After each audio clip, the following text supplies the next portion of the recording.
어느 날 블레셋이 이스라엘에 쳐들어옵니다. 아벡이라는 동네에서 블레셋과 이스라엘 군사들이 싸웠습니다. 이스라엘 군사가 4,000명 정도 희생되었습니다. 블레셋이 승리했습니다. 이스라엘 군사들과 장로들이 모여서 고민을 했습니다. 그리고 하나님이 함께 계셔야지 이길 수 있다는 결론을 내렸습니다. 그래서 실로에 있는 여호와의 언약궤를 가져오기로 합니다. 언약궤는 이스라엘 백성들이 하나님께 제사 드릴 때, 예배 드릴 때 모이는 성막에 있었습니다.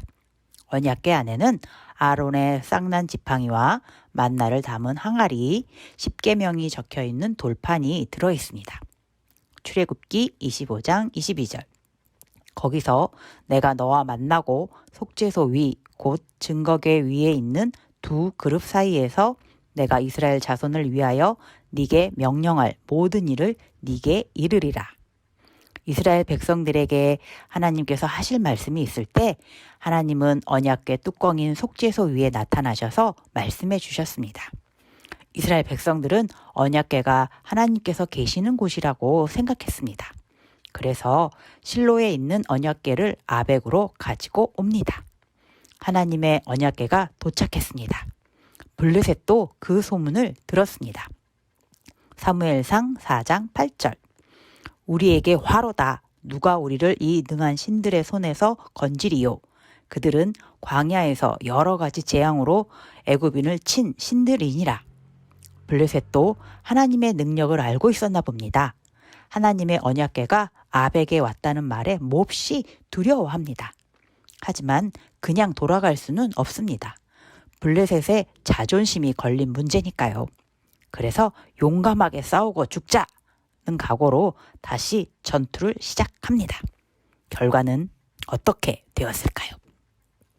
사무엘상 4장 10절에서 11절. 블레셋 사람들이 쳤더니 이스라엘이 패하여 각기 장막으로 도망하였고 사륙이 심히 커서 이스라엘 보병에 엎드러진 자가 3만 명이었으며 하나님의 궤는 빼앗겼고 엘리의 두 아들 홈니와 비느하스는 죽임을 당하였더라. 당연히 이스라엘이 이겨야 되는 거 아닌가요? 그런데 이스라엘이 졌습니다. 그것도 크게 졌습니다. 3,000명도 아니라 3만 명이 희생되었습니다. 그리고 하나님의 언약궤도 빼앗겼습니다. 언약궤를 지키던 엘리 제사장의 두 아들도 죽었습니다. 두 아들이 죽었다는 말을 전해 듣고 엘리 제사장도 놀라서 죽었습니다. 사무엘을 통해서 하신 하나님의 말씀이 기억나나요? 하나님께 큰 죄를 지은 엘리 제사장과 두 아들은 용서받을 수 없다고 했습니다. 결국 모두 죽었습니다. 그런데 하나님의 언약궤가 있는데 어떻게 이스라엘이 질 수 있을까요? 하나님은 언약궤에만 계시지 않습니다. 하나님은 천지를 창조하신 분이십니다. 언약궤는 하나님이 살아 계신다는 표시, 눈에 보이는 증거가 될 수는 있습니다. 그러나 언약궤에만 하나님이 계시지는 않습니다. 하나님은 세상 모든 곳에 계십니다. 아참, 블레셋은 하나님을 믿지도 않으면서 하나님의 언약궤는 왜 가지고 간 걸까요? 사무엘상 5장 2절. 블레셋 사람들이 하나님의 언약궤를 가지고 다곤의 신전에 들어가서 다곤 곁에 두었더니 옛날에는 전쟁에서 승리하면 빼앗아 온 것을 자신들의 신전에 두었답니다. 자신들의 신이 이기게 해주었다고 자랑하기 위해서랍니다. 그래서 하나님의 언약궤도 자신들이 믿는 다곤신의 신전에 두었습니다. 다음 날 신전에 이상한 일이 생겼습니다. 사무엘상 5장 3절. 아스돗 사람들이 이튿날 일찍이 일어나 본즉 다곤이 하나님의 궤 앞에 엎드러져 그 얼굴이 땅에 닿았는지라. 그들이 다곤을 일으켜 다시 그 자리에 세웠더니 죽은 신 다곤의 신상이 하나님의 언약궤 앞에 엎어져 있었습니다. 누가 이렇게 했을까요? 다시 다음 날이 되었습니다. 사무엘상 5장 4절. 그 이튿날 아침에 그들이 일찍 일어나 본즉 다곤이 여호와의 궤 앞에서 또다시 엎드러져 얼굴이 땅에 닿았고 그 머리와 두 손목은 다 끊어져 문지방에 있고 다곤의 몸뚱이만 남았더라. 다곤 신상이 또다시 하나님의 언약궤 앞에 엎드러져 있었습니다. 그리고 이번에는 팔, 다리가 다 떨어진 상태입니다. 죽은 신상인데 또 죽었습니다. 누가 봐도 하나님이 이기셨죠? 하나님이 진짜 신, 살아계신 신이시라는 걸 알게 되었습니다.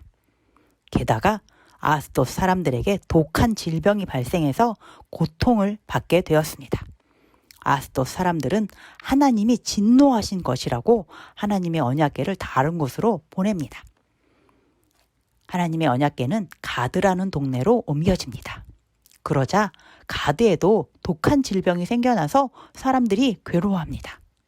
가드 사람들은 하나님의 언약궤를 에그론이라는 동네로 보냅니다. 에그론 사람들은 하나님의 언약궤를 거부합니다. 너무 무섭다고.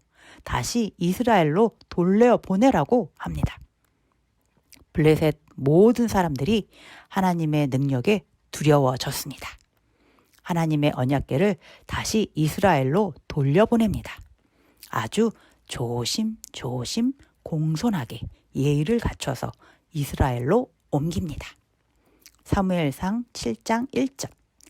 기럇 여아림 사람들이 와서 여호와의 궤를 옮겨 산에 사는 아비나답의 집에 들여놓고 그의 아들 엘리야사를 거룩하게 구별하여 여호와의 궤를 지키게 하였더니 언약궤가 드디어 무사히 이스라엘로 돌아왔습니다. 하나님은 다곤 신상을 엎드러지게 하시고 블레셋 사람들에게 독한 질병을 주셔서 벌을 주실 정도의 능력을 가지고 계셨는데 왜 이스라엘이 전쟁에 지고 블레셋으로 언약궤를 빼앗기게 하셨을까요? 첫째, 하나님은 세상 모든 곳에 계십니다. 언약궤에만 계시지는 않습니다. 둘째, 하나님은 사람이 만든 신상, 가짜 신, 우상과는 비교할 수도 없을 정도로 강하신 능력의 하나님이십니다. 살아계신 신, 하나님이심을 모든 사람에게 확실하게 나타내시려고 하셨습니다. 극일교회 어린이 여러분, 하나님만이 진짜 살아계신 유일하신 신이십니다.